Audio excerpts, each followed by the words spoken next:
Afternoon, everybody. Can you hear me? No? Who shouted no? Right, the gentleman that was talking there was a gentleman called Sir Alan Gardner. And he was the one that named all the tombs in the Valley of the Kings when he went out there. You did hear, actually, Howard Carter's voice as well. But Sir Alan Gardner is responsible for what we have now as VOK 1, Valley of the Kings 1, up to VOK 63, which is the last one found.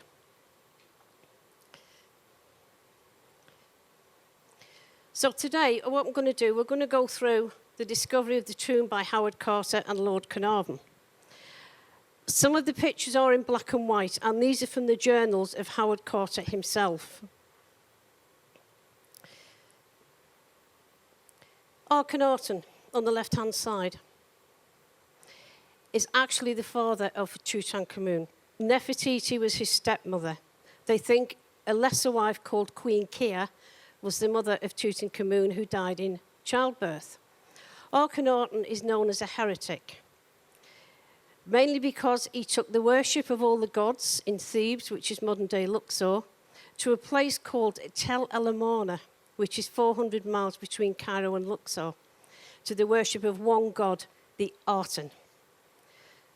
Tutankhamun was one of the last of an illustrious line of kings of the 18th dynasty, from 1336 to 1327 BCE. He only ruled for 9 years. He was 8 when he came to the throne, and he married his half-sister, Ankhesepaten. And this is known as the New Kingdom. And Egypt at this point reached the height of its military dominance and its artistic achievements. Akhenaten started the Amarna art, which, when you see the tombs of the 18th dynasty, they're larger than life. The wife is larger than life. You will see him. He sat with his children. He had 6 daughters to Nefertiti. Is that better? Okay. Right, okay. Is that better? Good. There's a particular relief where he's sat with Nefertiti and he's got 2 of his daughters. One of the daughters is tickling his chin. Now, Amarna art supposedly is idealistic. It is not reality. Did he ever look like this, Akhenaten? They say he had Marfan syndrome. It's never been proved, but as you can see, his most weird shape. He has pendulous hips. He had a massive stomach. The Amarna princesses all had elongated heads. But of course, the 18th dynasty disappeared out of history.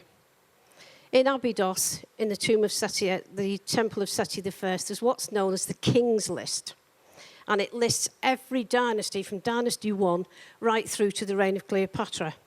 The only dynasty that's missing is the 18th dynasty. It never existed. And we're talking about Hatshepsut, Thutmose, Akhenaten, Tutankhamun. They never existed in history. Oh, the saga of the cat. There he is, troublemaker. But he's been reprieved. And that was the latest photograph I got sent. He's been allowed back in the house. But I don't know whether I am. Anyway, Howard Carter was born on May the 9th, 1874, in the small town of Kensington in London. His father was an artist, and he drew portraits for the local landowners, and he trained Howard in the fundamentals of drawing and painting. But Howard was a very sickly child, and he was sent to live in the country with 2 of his aunts. And from an early age, he did show an aptitude for drawing, and he went on to become an archaeological artist. A family member, Lady Amherst, was going out to Alexandria when he was 17, and she asked, would he like to go? And of course, he said yes.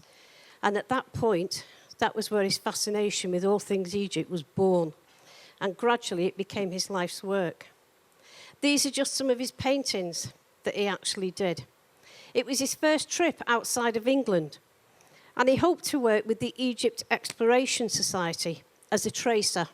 And what tracers do, they go into tombs and they trace the reliefs, the paintings off the walls of the tombs. And it's sent back for further study. Hatshepsut is on the bottom left.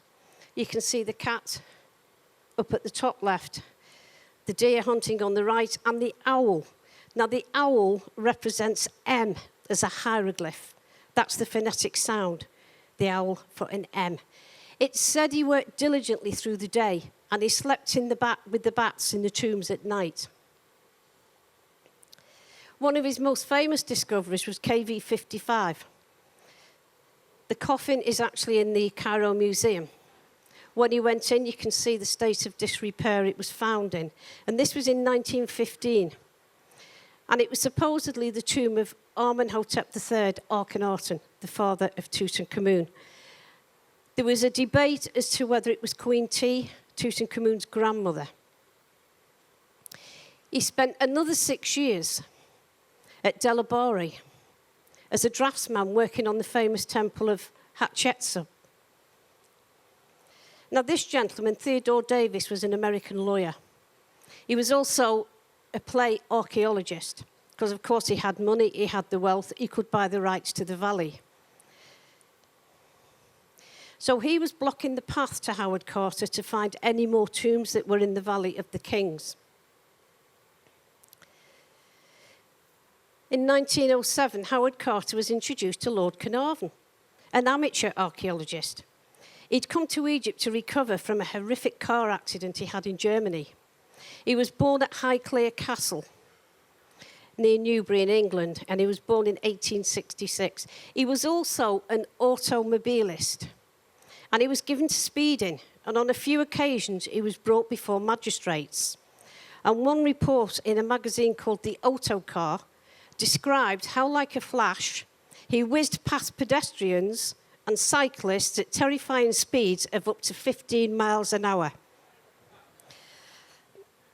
So there he is, the bottom left. That's the most famous scene where he sits on his chair at the side. Highclere Castle. A lot of you will know this for a different reason. Downton Abbey. This is where it was actually filmed. I don't know whether you have it in America, but in Britain, Downton Abbey was actually filmed at Highclere Castle. But Carnarvon was very frustrated because there was nothing being found out in the Valley of the Kings. It was just a waste of time. There was nothing coming to light. So he got actually very frustrated and he went back to England. Carnarvon decided to pull out the venture, and Carter then goes to England and pleads with him to please reconsider financing him. And eventually Carnarvon relents. There's the tomb, top left-hand side, and again we've got Theodore Davis. But as I say, Theodore Davis had the rights. He owned the only concession to excavate. Davis said, "I've found everything there is to find in the Valley of the Kings. There's nothing left. I am going home," and he gave up the rights. And in June, Theodore Davis gave up the rights of excavating in the valley. Howard Carter hears, immediately goes to Lord Carnarvon and says, "Can we buy the right to excavate?" And this is where the story of Tut really begins. One of the excavators that stayed behind to help Carter actually said the American came within a few feet of discovering the tomb of Tutankhamun. That was how close he got. But how did Howard Carter know? He didn't just go along and fall in a hole. He'd mapped out the area. Now, Theodore Davis had found some items in a cache. And these were found under a rock, and it's a faience vase. And it bore the cartouche of Tutankhamun. On the left-hand side, that's his throne name. And we have T, the quail chick is an U and a T, so we have Tut, the Ankh, and the Iman. On the right-hand side is his birth name, and it says Neb Keper Ra Re. These had also been found. Large pottery jars with the seals and hieratic inscriptions. And Davis had had no interest and just stacked them away in the dig house. Another excavator, Herbert Winlock, saw these and realised their importance because they related to Akhenaten, and he sent them to the Metropolitan Museum in New York. Some of these collars were found. You can see the collar around Tutankhamun's neck. They found clay seals, head shawls with his cartouche on it, his rein. There were miscellaneous items, bandages representing funerary equipment. So what was the evidence that Howard Carter had? The faience jar. He'd found seal jars. They found a piece of gold foil with Tutankhamun's name and the figure of him and his queen. Funerary equipment bearing the cartouche of Tutankhamun. They also found these. These are the rings of Akhenaten and Nefertiti. And this is when they were married. And this is signifying their marriage. On the right-hand side, this contained bandages and cartouche names of Akhenaten. And what they think happened, when Tutankhamun came back to Thebes to bring back the worship of all the gods, he brought a lot of his father's burial remains with him to be buried in KV 55. You can see there KV 62. But why was it never found? Because you've got KV 9, KV 7 and KV 8. As they were excavating, all the rubble was being thrown on the top of KV 62. So consequently, the rubble is getting higher and higher. So Tutankhamun has never been found. And Howard Carter had mapped this out. When you go to his museum, you can actually see his drawings on his table of how he actually worked out where Tutankhamun was.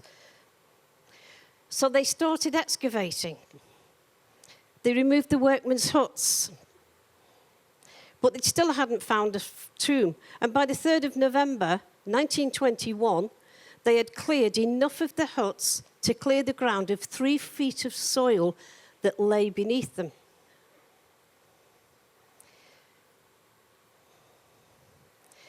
We all know the story of the water boy that supposedly found the step. And this is what he saw. We've got the seals on the wall, the first steps to go down into the tomb. And of course, Lord Carnarvon needed to be here. He was the backer, the financier, so we couldn't go any further without him being here. And this is the famous telegram that was sent to Lord Carnarvon back at Highclere.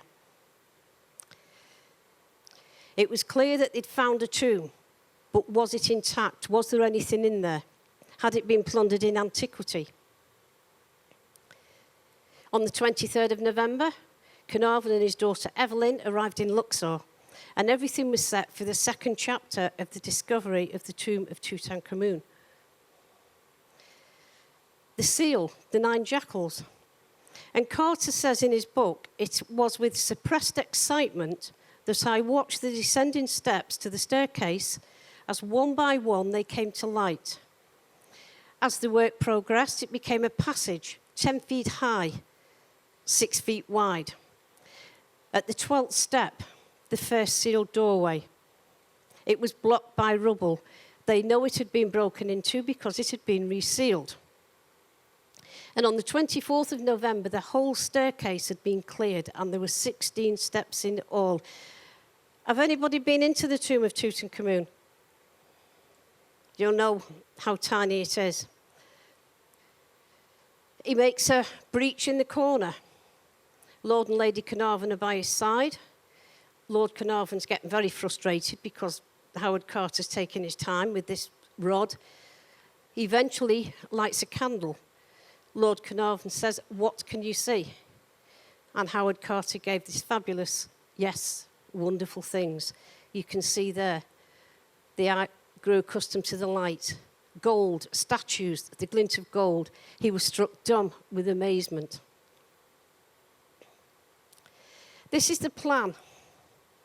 As you can see, when you go into the Cairo Museum, this is on the wall on the right-hand side, of how poor Tutankhamun was actually placed in this tomb, and everything seemed to be thrown in after him. In the first room, the antechamber, there were 700 objects made of gold. And he'd noticed a small breach had been made again and filled in under one of the couches. And of course, it was in ancient times this happened because the people who built the tomb knew exactly where all this stuff was. His natural impulse was to break down the door and see what was inside, but the archaeologist in him knew this would damage the objects in the antechamber. The antechamber was in organised state of chaos. You can see the chariots. The spokes had been broken, the axles, and they'd all been literally just placed into this tomb. There were 3 funerary beds, you can see there. And on the right-hand side is where the hole, where the breach was made. And as I say, the most remarkable thing in this room was the chariots. One was probably used for hunting, another would have been for war, and 2 would have been for parades. The numbering system. Because Carter was a methodical man, and under Flinders Petrie as well, he systematically numbered everything he saw. The minute you find something and you pick it up, you lose its provenance. Now, Howard Carter recorded everything. It took him 10 years to empty this tomb. Everything he saw was recorded. It was photographed. It was drawn. So they have a record of everything before these items were moved. You can see the way everything is stacked. They're just literally all thrown in. There's the 2 chariots that have been repaired, but you can see the detail on the right-hand side. Absolutely amazing, such wonderful detail. The circle in the middle is cornelian, lapis lazuli, precious metals, turquoise. Gentleman on the left-hand side, Harry Burton, British gentleman. He worked for the Metropolitan Museum as a photographer. Howard Carter sent a telegram and said, could he come and work for him, which he did. He took hundreds of glass negatives during the course of the clearance of the tomb. And it's the unparalleled evidence and reference of photographs that have ever been made. You can actually access these on the internet. The wooden mannequin, you can see the deterioration on it. On the side is the actual colour of it. And what they think this would have been for, Tutankhamun would have laid his ceremonial robe over this of a night time. These little wooden figures, you can see he's wearing the 4 different crowns of Upper and Lower Egypt and the Nemesis headdress. The one in the middle is the blue war crown. And these are made of an unknown wood with gold foil. There's a better view of them. You can see the damage on the left-hand side. It was filled with boxes, hundreds and hundreds of boxes, and every box contained ebony, ivory, precious jewels. You name it, these boxes had it. The beds. You can see a bed on the top right with Bastet on it and Sekhmet, the 2 lion-headed goddesses. His throwing sticks when he went out hunting. Again, these are just some of the throwing sticks. They could be boomerangs, who knows? This is the first casket, the very first thing that was taken out of the tomb, and it's box 21. And it's one of the greatest artistic treasures of the tomb. It took 3 weeks of hard work to empty, record, and catalogue the contents. Inside were numerous pairs of rush and papyrus slippers and a royal robe, you can see at the bottom right, covered with a decoration of beadwork in gold and sequins. There he is. He's got silver claws on the right-hand side, and there it is. This would have been his ceremonial robe. There were 7 robes in particular, but this is the most famous one. And that's what it looked like. This is in the Metropolitan Museum in New York. As far as I know, it's still not on show. I had special permission to get this photograph, but you can see how beautiful that one is. And there's the box itself. Heavily decorated with Tutankhamun hunting, scenes on the side of him and his wife. And in just that one chamber, there was about a total of 89 boxes. More boxes, papyrus slippers, bits and cloths of robes. You can see there's jewels, pectorals, all sorts of things. They said, a newsagent in 1923, New York Times, when these sandals have been restored, they will be amongst the most wonderful objects that came out of Tut's tomb. And I fully expect that in a few years, we shall see all our smart ladies wearing footgear the same or less resembling and absolutely inspired by these wonderful things. Well, we wear flip-flops today, don't we? So these are the most famous ones that were found. You can see the enemy. When he wore them, he trod the enemy underfoot. They've cleared all this. They get through to the next chamber. As I say, it took 7 weeks to get to this point. Howard Carter didn't like these two sentinels. He was frightened of them. And he wrapped them up. And as he says in his book, they look like two men in a casualty ward as the sentinels have been wrapped in mummification style and taken out of the tomb. He was very wary of them.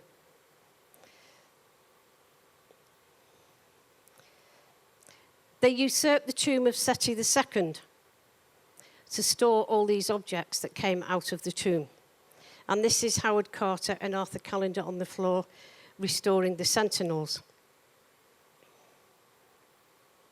And there they are. When you go into the treasure room in Cairo Museum, they stand either side, guarding the way to Tutankhamun's treasures. They broke through. And as he says in his book, there's very little room to move. They nipped the fingers, bumped their heads, and they ended up in all sorts of embarrassing positions. And one scientist was in there, said he'd never heard such blasphemies in all his life. But none of the tombs, the treasures, anything were damaged. You can see how tight it was on the top right-hand corner. And this is the first shrine. But of course, how did they get this in that very tiny tomb? It went in flat-packed. So they all went in pieces, and it was actually built up over the sarcophagi. Howard Carter said he swung the bolts, and it opened as if it was only closed yesterday. And there's the bolts. But at the side of this first shrine, there was about 20 oars. And these oars were there to take Tutankhamun off into the afterlife on the solar boat. They've taken the top off the shrine, and they see this. Now, this linen pall that's on the top of the next shrine, they're gold sequins. It's very badly deteriorated, and it's actually in a sealed chamber. And that would have covered the next shrine. You can see on the wall at the back part of the tomb, the right-hand side is I, who was always blamed for his murder. There's Howard Carter looking into the second shrine. Very similar to the first one in gold foil. Still had the name of Tutankhamun on the right-hand side is the seal, so we knew it had been unopened. No one had entered since the boy king had been laid to rest 3,500 years ago. There's the second shrine. It was wood covered with gold foil. Again, it would have been flat-packed. Finally, he sees this. 1.5 tons of the top of the sarcophagi. It's broken in two. How it was broken in two, obviously it might have happened when they were actually placing Tut in the tomb. Nobody knows. But when it was raised, this is what he saw. This gold coffin. It's wood covered with the gold foil again. And there he is. There's the collars that you saw earlier were placed around his neck. That's the royal beard and the uraeus, which is a sign of kingship.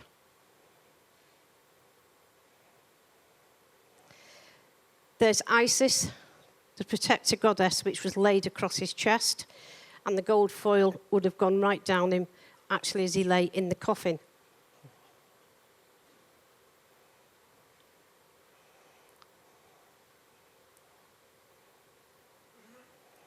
And of course, you all know this fabulous death mask, which I'll tell you about a bit later. There they are, that was taken off his chest. And these are the external trappings. Isis, the goddess, on the top, right-hand side, the protector. This was called the crook and the flail. As his hands were like this is what he had in both hands. These were gold, lapis lazuli, again, precious stones, carnelian.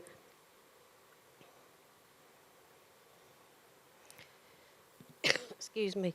This is the second coffin that he was placed in.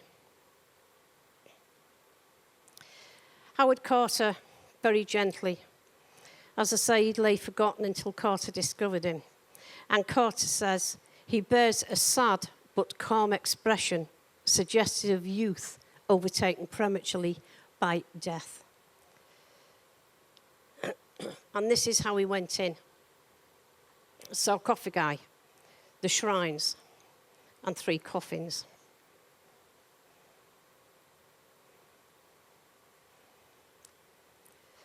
They raised this coffin, the top of it.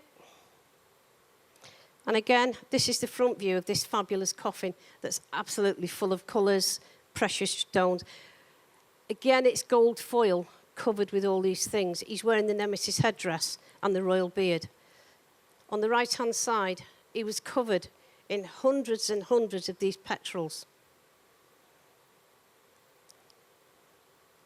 That's what it looks like in the Cairo Museum. That is the actual first coffin. The signs of infinity, the 2 circles at the bottom. He's got the crook and the flail. You can see the colours. Absolutely magnificent, this coffin. His fingers. Hundreds and hundreds of rings were on his fingers. There were bundles of them placed inside the bandages. They were placed on his fingers. He was in a terrible state. His hand was broken. That was obviously done. We don't know. Howard Carter found it like this. We know there was a problem with Howard Carter and Derry when they opened the bandages. But again, you can see all these gold rings that he's wearing. And there's his poor little body. Now, you can see on the left-hand side, he does have a little implement.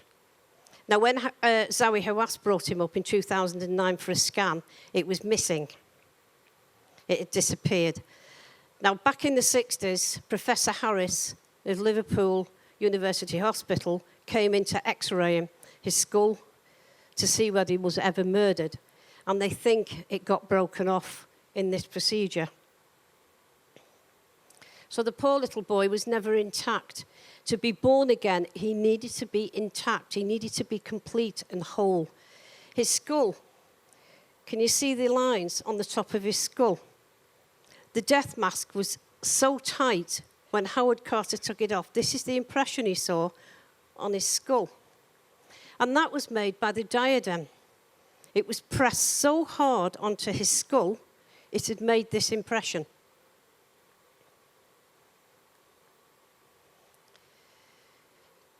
He goes further into the tomb.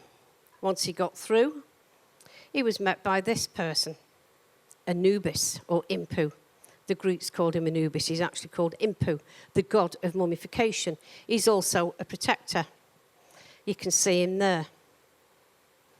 Life size. He had wreaths around his neck. He's got gold ears. He's got gold claws. And that's where he sits in the Cairo Museum, guarding Tutankhamun's treasures. The shroud he was covered in is actually in the box that he sits on the sled.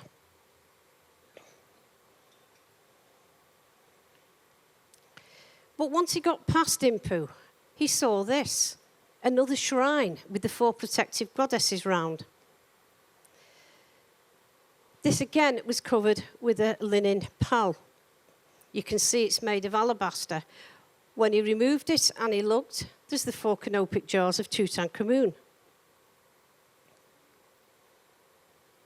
There's one of the lids that go on the top. That's the case that holds them.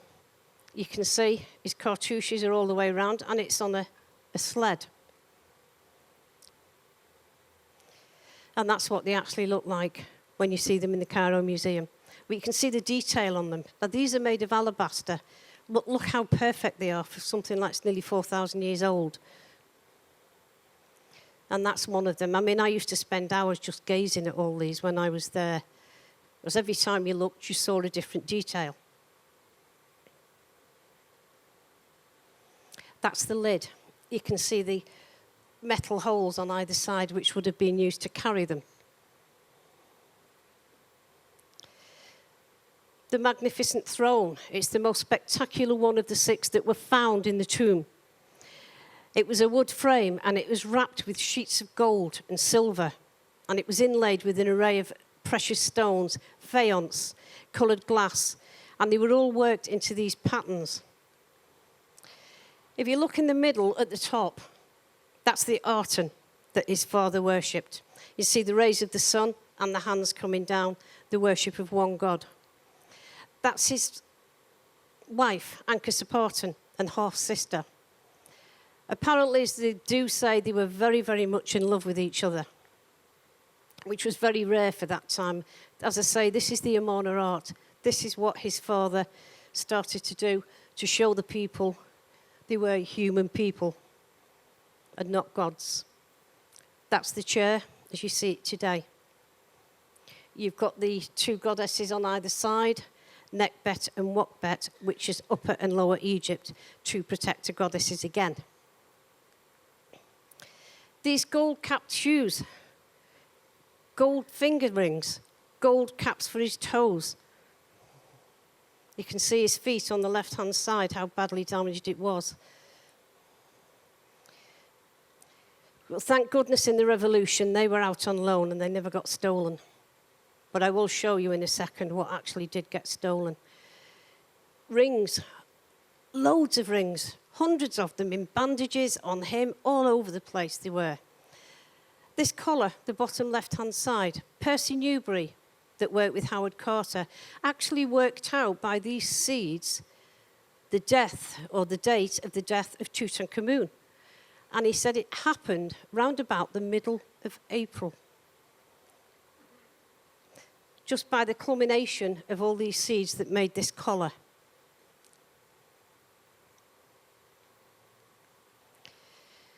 This is his favourite box. Inside is mirrors, is makeup, various other things. As I said the other day, when you were the deceased, everything you had in this life went with you in the afterlife. Again, you've got his cartouche on the left-hand side. And there it is, Tutankhamun. Those 3 at the bottom mean life, health, and stability. This is the only representation they had of Tutankhamun as a young boy emerging from a lotus plant. But you can see on the right-hand side the damage that was caused. Obviously, whether it was the humidity of the tomb, it wasn't protected. Obviously, the wood has split, and it's caused that real deep gorge on the right-hand side. One of his many fans.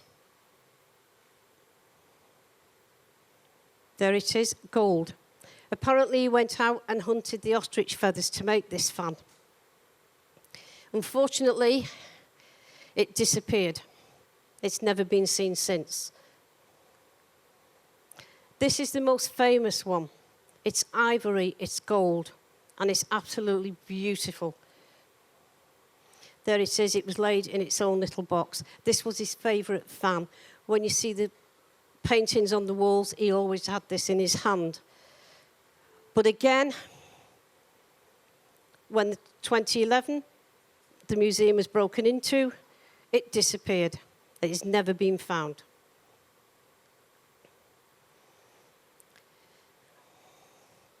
These were more like maces that he would have as he went round and out and about through the desert. These were beautiful. Well, you can see what happened. They were smashed.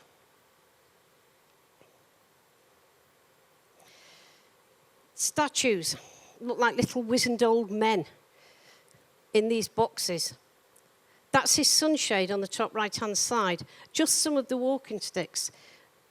There were 80 walking sticks in total in his tomb that were found, but these two have the enemy on the handle, so as he walks, he crushes his enemy. There's his sunshade. The cover that went over is in the box in the middle. That's a view of one of the walking sticks containing the enemies. That's the view of one of the others, the Nubians, the sea peoples. Many, many stools were found. The little figures, Horus at the top, Tutankhamun in various poses. Again, on the right-hand side, this is made out of an unknown wood. More stools, more boxes. These are some of my favourite ones. These were alabaster. The one on the left-hand side is known as a magic lamp. They would have held perfume and unguents and all this kind of thing. This is lapis lazuli, and that would have contained perfumes, makeup, various other array of mirrors, things like this that he needed into the afterlife. His loincloth, gloves, many daggers were found. Trumpets were found, silver, bronze. And when Howard Carter drew, you can see on the left-hand side the sketch of how he actually saw Tutankhamun, the amount of stuff that was actually placed on him. He's got the dagger that goes through his girdle. And this is gold, precious jewels again, as you can see, and that's the hilt. Absolutely beautiful.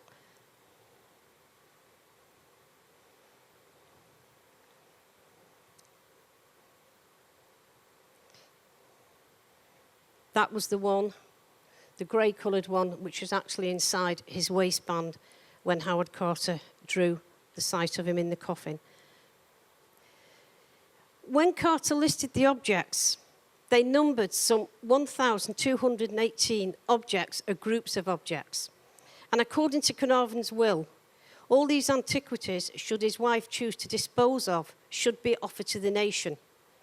They were offered to the British Museum for £20,000, which was far below their true value, but they refused.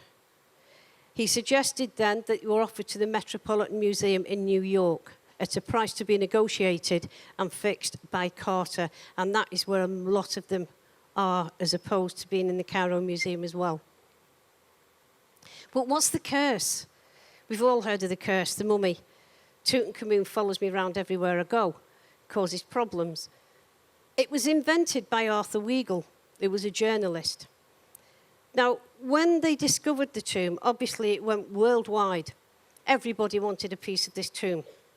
Lord Carnarvon sold the rights to the Times, which was a no-no in those days. Arthur Weigel was very peeved by this, and this is what actually started the curse of the tomb of Tutankhamun. Of the 10 major diggers, 2 were alive 40 years later. Another 5 lived 20 years. But the curse still lives on. Downton Abbey, when it was being filmed at Highclere, there was 2 of the actresses actually both fell and both broke their hands in exactly the same places. So, does the curse exist? Zahi Hawass, when they were scanning Tutankhamun, he almost had a car accident. A powerful wind blew up in the Valley of the Kings. The CT machine stopped working. And we're talking about £1 billion worth of equipment for 2 hours after every precaution had been made to make sure it was set up properly. But what happened to Howard Carter? Excuse me. That's all that's left of him. That's all he got. He came back to England in 1932. And it's a plaque outside the wall. He was never knighted. He was Britain's or maybe the world's most famous archaeologist. And he was completely forgotten. He died. And he's buried he died in 1932. and he's buried in Putney Cemetery in London. And every year they used to have a celebration. But gradually over the years, nobody ever goes. It's just been forgotten completely. I told you yesterday about the 2 little girls that were found in the tomb. Howard Carter said these were the most poignant things found in the tomb. But of course, Lord Carnarvon dies unexpectedly. He never got to see Tutankhamun as he was uncovered. He'd been bitten by a mosquito. When he's shaving, he's cut the top off and he got blood poisoning. He went to Cairo. Eventually, he died. And they do say all the lights in Cairo went out. His dog Susie, back at Highclere, supposedly stood up, howled, and dropped dead. But now we're going to go through actually some of the treasures. If you've been to the Egyptian Museum, you will have seen some. A few of the beds. This is Hathor, the top left-hand corner, the cow goddess. You can see the end of the bed there, again, with the lapis lazuli and this gold foil. One of the pectorals that you saw that was round his neck, the top piece is a little wooden statue of Tutankhamun. The little bird with the black head is called the bar bird. Now, when the pharaoh died, the bar bird took on the personification of the pharaoh. So in the afterlife, the bar bird could come, find him, and to be reborn again. There's the alabaster pots that you saw before. The ibis on the top, that's gold. This is the magic lamp.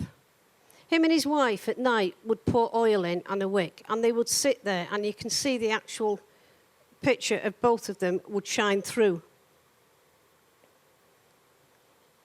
These are the trumpets I mentioned. There were 2. You can see that one on the end is silver with gold foil. That's a highly decorated one. And there was a bronze one. They were laying near the body of the king. They were decorated with depictions of Egyptian gods, military campaigns. There's just 2 of them. But as I say, there's only one exists. You can see a statue there that's been broken as well. Obviously, this is what happened. These were just some of the necklaces that were in the tomb. Again, the model boats that would have assisted Tutankhamun in his afterlife were smashed. This little statue where he's wearing the blue war crown has vanished. Now, there was an argument as to whether it was Akhenaten or whether it was Tutankhamun. He's on alabaster. That has disappeared and never been seen. The statue at the top left, that was broken.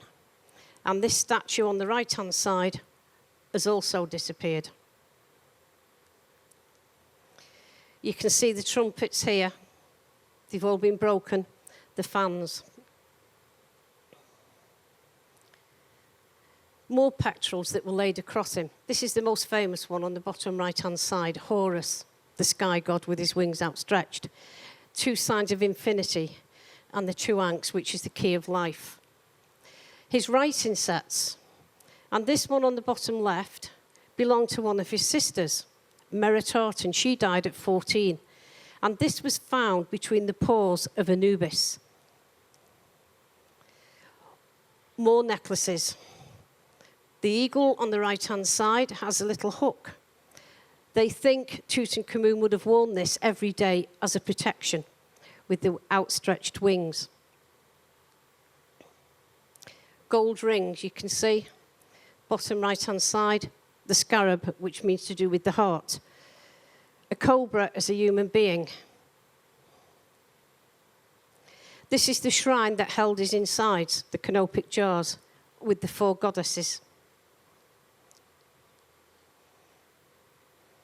Shabtis, bottom right, they were servants. They would come to life in the afterlife. And there were 413 in total. But I think at this moment in time, there's about 30 left. his mirror, one of his many shields. You can see on the right-hand side, you've got Sekhmet, the lion-headed goddess. On the right-hand side, wearing the swimming cap, is Ptah. Now, he's the god of Memphis. And you can always tell him because he's always blue, because he's god of the sky, and he always wears a blue, like a swimming cap. And there is Tutankhamun in the middle, being given life by both of them. This was my favourite jar. It held makeup. Again, it's made of alabaster. It's absolutely beautiful to look at. And it portrays the union of Lower and Upper Egypt. This Howard Carter called a wishing cup. He fell over this as he entered the tomb. So obviously in antiquity, it wasn't worth anything. And it was actually right in front of him. And again, it's alabaster. It's beautiful. But he did christen it the wishing cup. Another one of chairs. Mother of pearl. You can see the enemies. As he sits, he crushes his enemies. There's Ptah in the middle, the cobra, Horus, his favourite game of senet. Very much like chess. It's a very hard game to play. These were the 4 little statues you saw, like little wizened old men. He's out hunting on a panther. There he's on a crocodile.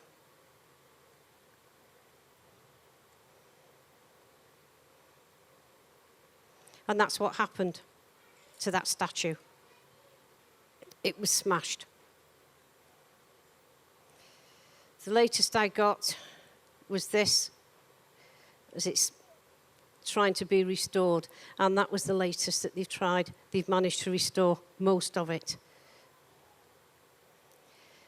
The side of one of the shrines, you can see again, you've got the goddesses with the wings outstretched, the protectors. The detail, him and his wife.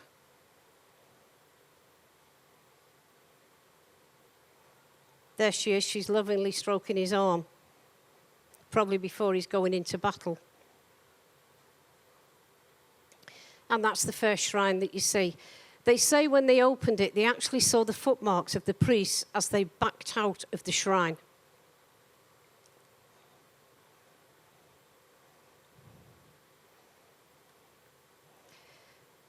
This is the sarcophagi in his tomb. The coffin at the bottom is the one he's still in.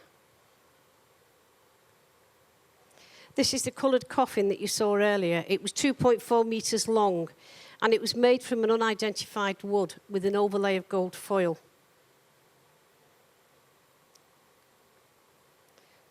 That's a better view of it with all its colour.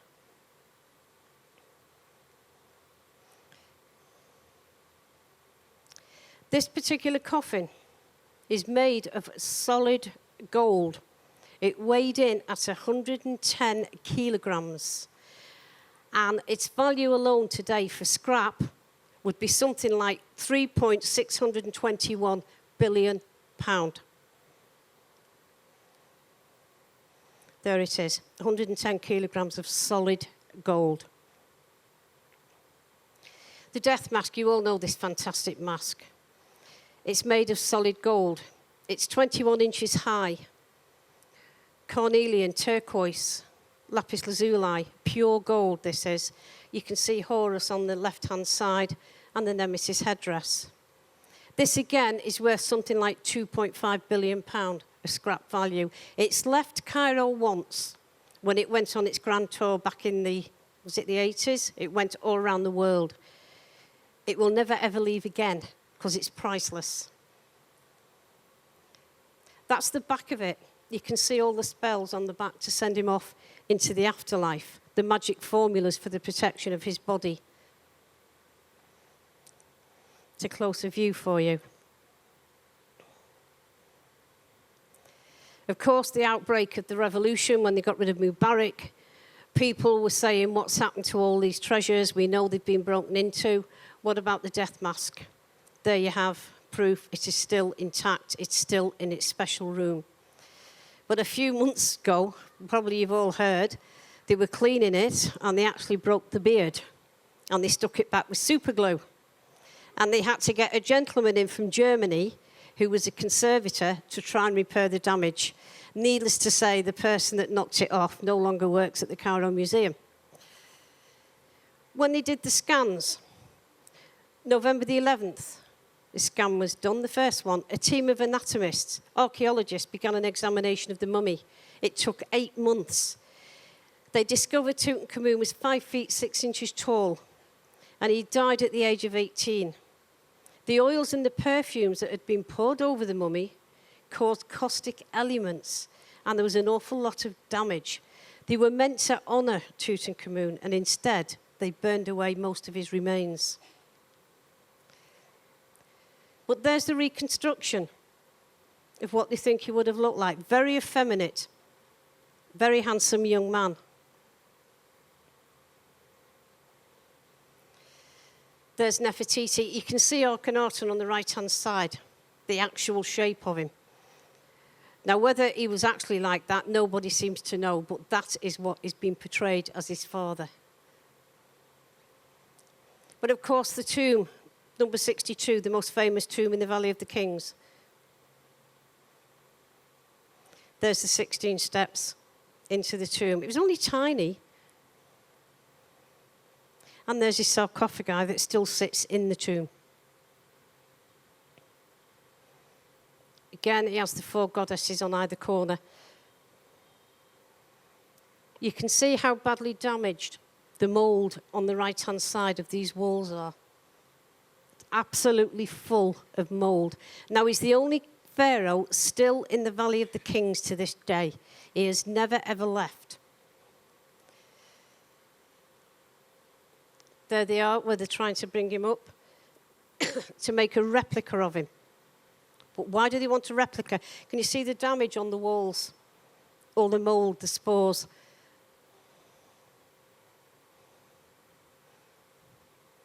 This is where they did the DNA testing.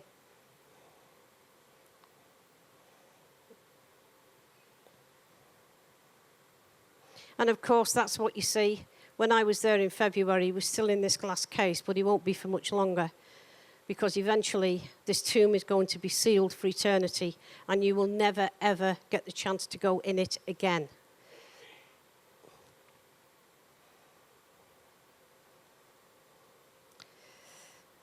There he is. Got tiny little feet. 317. Inside this little box were the 2 mummified bodies. There was only one that was actually mummified, of the little girls of Tutankhamun and Ankhesenaten. If they'd have lived, who knows how the history of Egypt would have changed. These are actually in the Cairo University Hospital.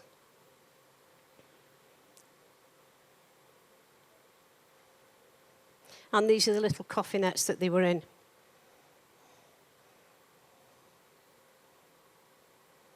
You can see a better picture of how badly damaged.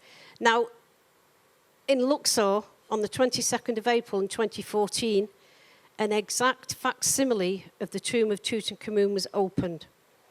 It's been built underground, and it's next to Howard Carter's museum. Again, when I went in February, I went and had a look at it. But to be quite honest, I don't think it's going to work. I think if you go to Egypt, you are going to want to see the real thing. You not want to see a replica.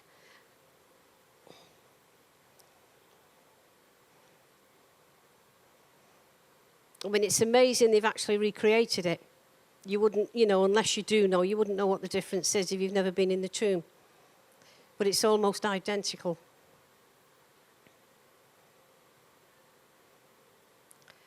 So, anyway, that's the rough story. You can access a lot of these pictures on the internet if you want to see them for yourself. And it comes under the guise of the Griffith Oxford Institute. All the records are held there. You can go in. You can see everything he found, how he found it, when he found it, what state, everything else it was in.